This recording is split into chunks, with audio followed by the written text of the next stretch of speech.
Meaning of ineligible. Ineligible.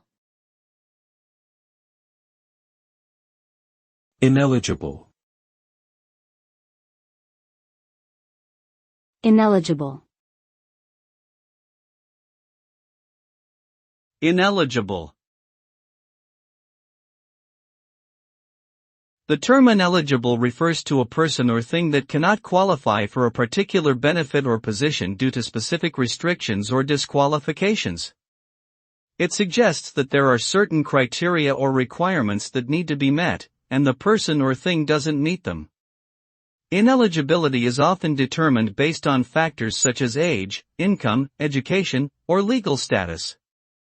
Being ineligible means that one cannot receive certain benefits or take part in specific activities. It is essential to understand the eligibility criteria before applying for something to avoid being deemed ineligible.